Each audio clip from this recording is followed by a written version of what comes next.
San Diego Mayor Kevin Faulconer, welcome back. Hey, great to be back. Thank you. Now, the Chargers and other backers for a new stadium up in Carson say that they have gathered at least 14,000 signatures, if not more, to put the project on a ballot.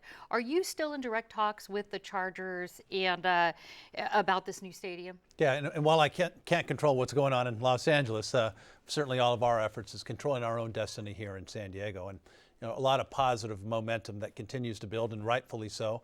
And my commitment is that we have a real plan at a real site, and most importantly, a financing mechanism that works for San Diegans, one that voters will support and keeps the Chargers right here in San Diego where they belong. I was talking to Mark Fabiani last week. Is the downtown location still on the table? No, the committee, as you know, has recommended Mission Valley. I think that makes sense for a host of reasons, not only from transportation standpoint, the trolley, freeways, but really when you start to imagine the possibilities, for example, of opening it up to the River Park and creating a very special place and environment. I think there's a lot of excitement that's building out in San Diego for that. A lot of work still to do, obviously, but I'm interested in success. I'm confident that we can achieve that when we work together, just as we did when San Diego came together for Petco Park some years ago. Well, speaking of working together, yesterday the City Council approved a 5-year, $92 million contract for San Diego police officers.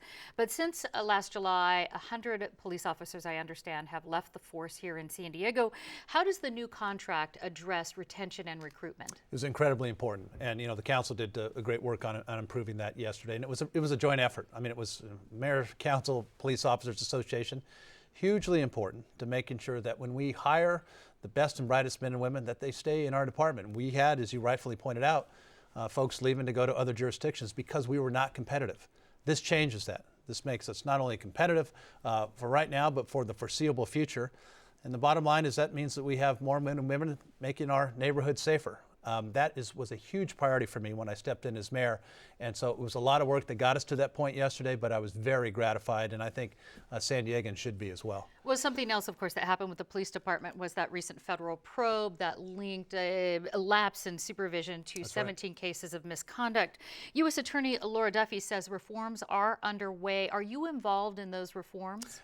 We are, incredibly so, and in fact, I think one of the good things that came out of that report, which I supported 100%, that the department was already moving forward on the vast majority of the recommendations. Not surprising, because I think our police chief, Shelley Zimmerman, is doing a remarkable job.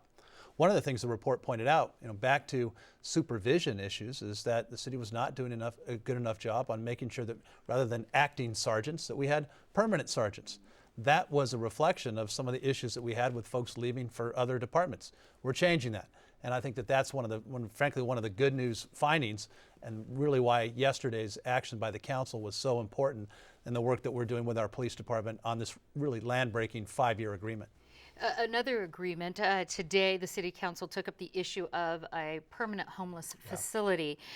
Who would operate that facility and how would it be funded? St. Vincent's de Paul, and funding from dollars that we were already putting together for our temporary winter shelter tents. And what we're saying is, let's not just have a temporary tent downtown. Let's have an operation that we can help folks get the help that they need, 12 months out of the year, 365 days. And that's, I think, one of the things that I'm really excited about. And it's not just about a bed.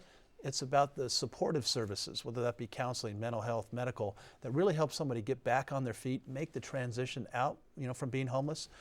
So I think this is going to be really important for the city, and something that, as mayor and the council, we are strongly committed to. Now we'll have to end on this, but you were in Sacramento yesterday for a climate change panel. How does San Diego's climate change plan compare to what other cities are doing here in California? Well, I was really proud of what we're doing in San Diego, and I want to share that on a statewide basis at the panel. I mean, we're having a significant plan that addresses the climate change issues head on, makes it, ties it to our general plan so it's enforceable, has goals that are, stretch goals, but ones that I know we can achieve, 100% renewable energy by 2035.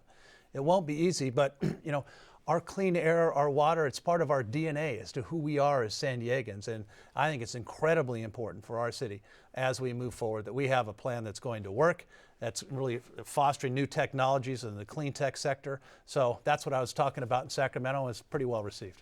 All right, San Diego Mayor Kevin Faulconer, thanks so much for the update. Great to see you. Thank you.